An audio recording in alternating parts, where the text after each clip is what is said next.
In a time when the world was isolated and the pandemic was here, Brio Integrated Theatre found a way to bring people together, creating a platform for imaginations to soar. We produced a podcast like no other, one that embraced diversity, inclusion, and the sheer joy of storytelling. Welcome to the world of SAVE ERCE. In the quiet town of Wincharm, a secret magical community is getting ready for their big night of the year, their annual Halloween party. Witches, ghosts, vampires, werewolves, and the like have lived peacefully here for centuries.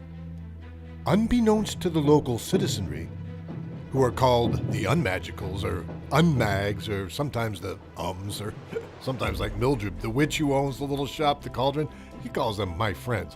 Well, anyway, back to the story. Where was I? Oh, yes. Something is in the air tonight. I mean, literally in the air. Its large shadow passes the waxing gibbous moon, and you can see overhead in the whiteness a winged creature. Listeners, this is one magnificent dragon. And no ordinary dragon. This one is a changeling dragon named Duncan, who is also known Scottish graffiti artist called Glow. His street work has inspired thousands. Well, this mammoth beast is headed for the mountains near the town, and he looks like he is on a mission. Speaking of missions, are you ready for an adventure? Brio Integrated Theatre was founded with a clear vision to create a platform for people of all ages and abilities where they can be seen and heard.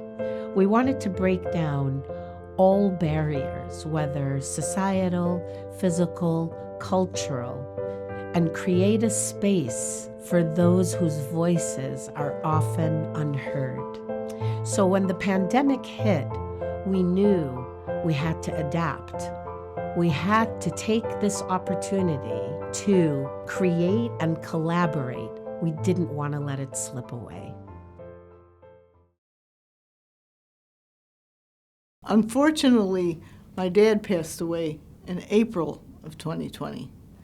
And that's when there were no calling hours, there were no funerals. There was only immediate family, and there was probably about 11 of us that were able to attend. I didn't know what the world was going to be like when it was over.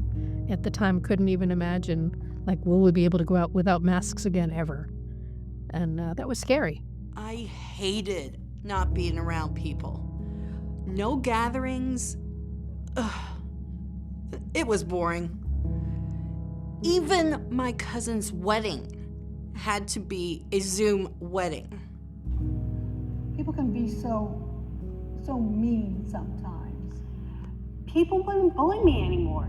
There's so many things she doesn't know about. The worst part was our trip to London to perform our play, The Real Me.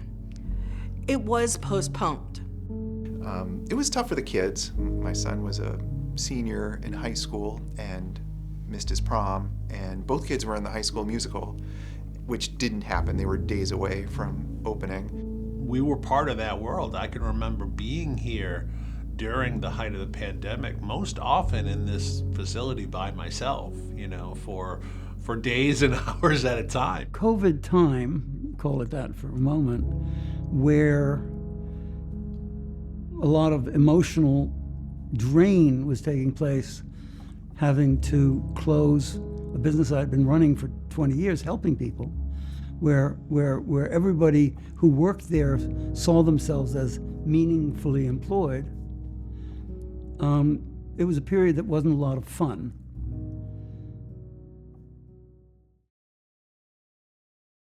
At Brio, we had two different groups that came in every week. One was on Tuesdays and the other one was on Fridays. The Tuesday group, we mostly did storytelling, and they were integral to, so many of the elements that are part of SAVE ERCE. I mean, they came up with characters.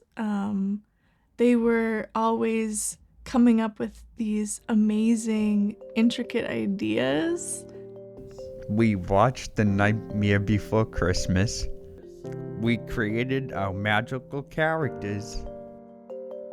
And that started the whole thing in the town of Wincharm. I can be Monty. We're going to the party? Cool! Oh, you're really good at that. Part of research was learning basic skills like typing and finding information on the web.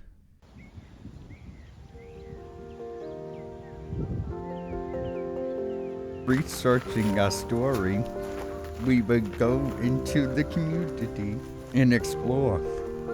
Nature became an important thing.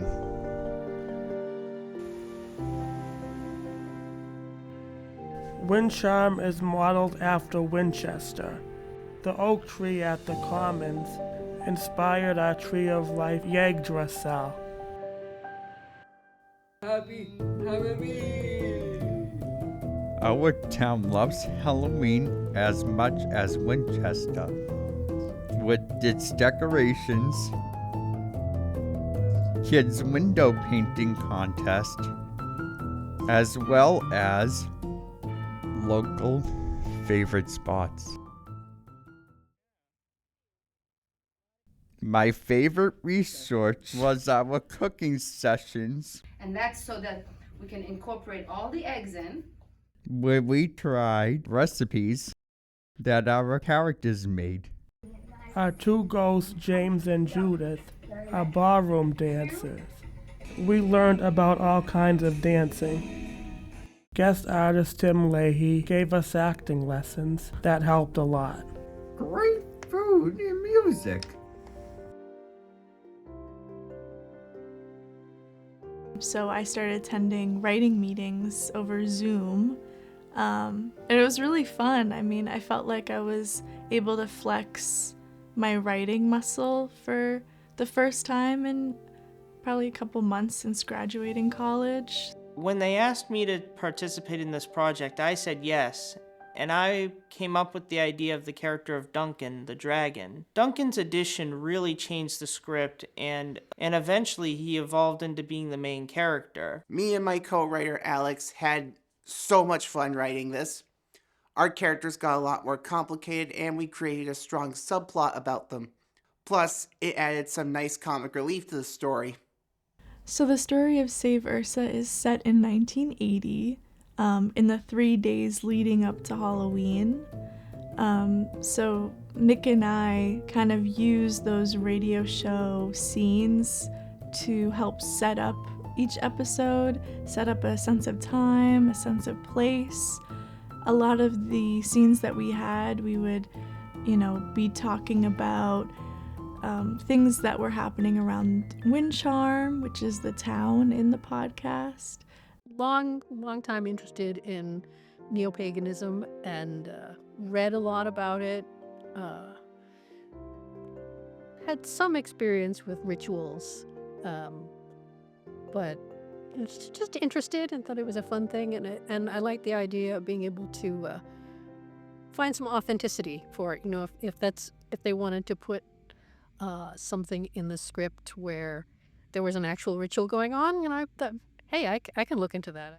I liked writing scenes with Nick, like writing stuff, because I could hear, especially hearing like myself say it, and like, oh, this is how I would say it as Nick, and also because me and Nick are very just similar people. That's kind of why I really fell in love with the character. And writing scenes with Nick, and of course writing the scene with him and M. Cross, that was really cool. We used posters that we hung up around Greater Boston. We also had a casting call video that we had up on social media and the website.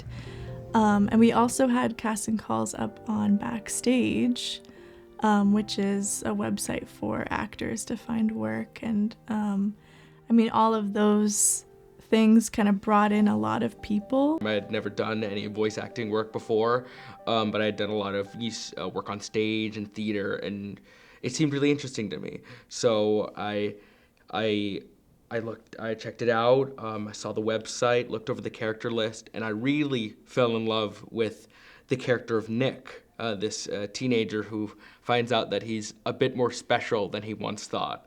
Duncan really tries to walk the steps of a hero and just be a hero, but sometimes he stumbles.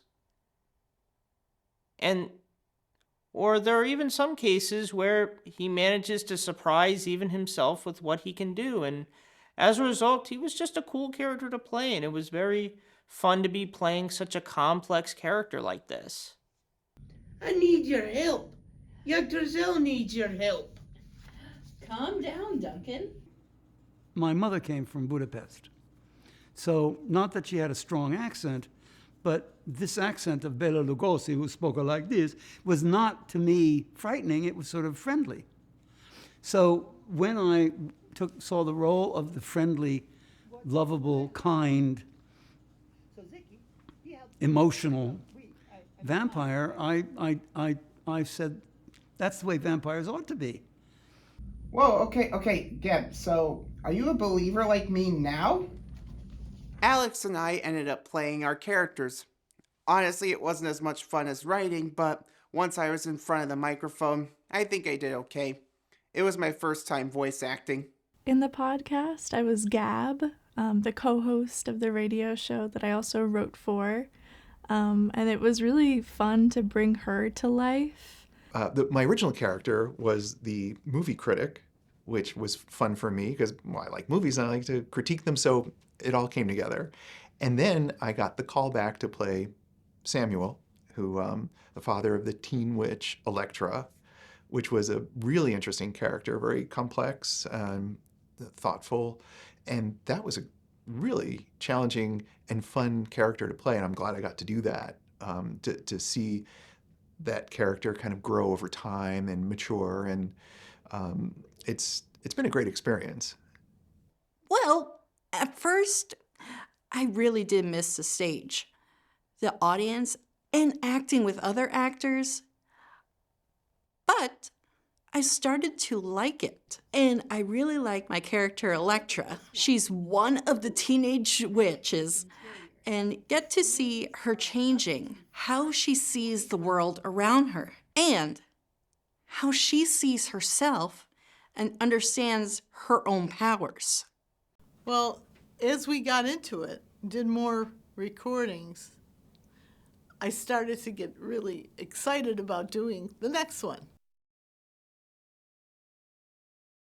So I learned a lot as an editor for the podcast. This wasn't my first time with editing. I had done a fair amount of video editing in college and afterward, but this was my first time really doing narrative-based podcast editing.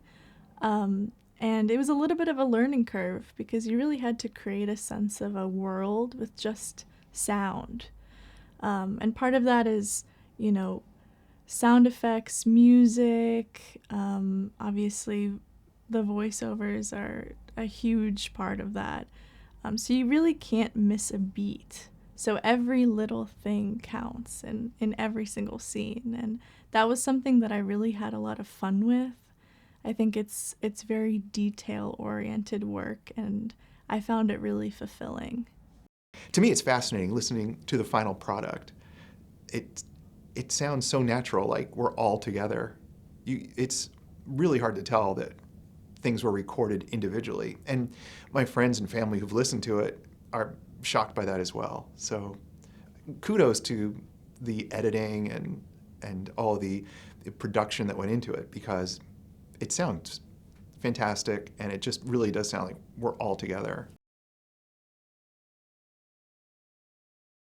I started recording lines for Nick along with other characters, and I was having a really good time. And then I was asked to become an intern. It was so surreal for me, and of course I accepted. And I had so much fun writing and acting these scenes, and I'm really glad I got to do it. And was very proud of what the writers, the actors, the editors did together during that difficult time. And the coolest thing is that my fans can listen to Save ERCE anywhere in the world and anytime they want. When I heard about Brio, I thought it was a great idea. You know, the idea of trying to get everybody involved, um, not just the kids who had special needs or not just ordinary community members. It was a mix of everybody, and we don't get to interact often enough, and a lot of times, intergenerational. I really love being part of Brio. It's a great experience, and Save Versa was just a big deal for me, especially during COVID. You know, it could have been easy for the producers of that program to scrap it and say, well, you know what, forget it. There's a global pandemic. We're not going to do that. But, you know, credit to them and credit to Brio that they kept their foot on the gas, so to speak, and saw it through to a point where they came out with a really, really professional product. I was really proud to be associated with it. Save ERCE was a community art project for people of all ages and abilities to contribute to and be a part of. I think that was especially important during the time that we were still kind of going through COVID and the restrictions of it and the fears that were so present during that time. I think that time period felt pretty solitary for a lot of people. A lot of people went through difficult times. So I think that Save ERCE offered an opportunity for us to create this sense of community with this really diverse set of characters that were all really rich in the sense of, you know, how they contributed to this story. The one term or word that I would use about Save ERCE are two words. The first one is fun and joy, because that's what life should be about, and that's what I believe those who are creating and producing Save ERCE, that was their goal, was to bring joy to people playing the roles, but also people listening. Yeah, I'd just love to see it continue. Hoping there's more. Save ERCE was a fun project to work on during the pandemic and a really great community project too. See you for season 2. This project had amazingly over 40 participants of all ages and abilities who came together. We want to take this opportunity to thank each and every single one of them, and thank you for making Save ERCE come to life.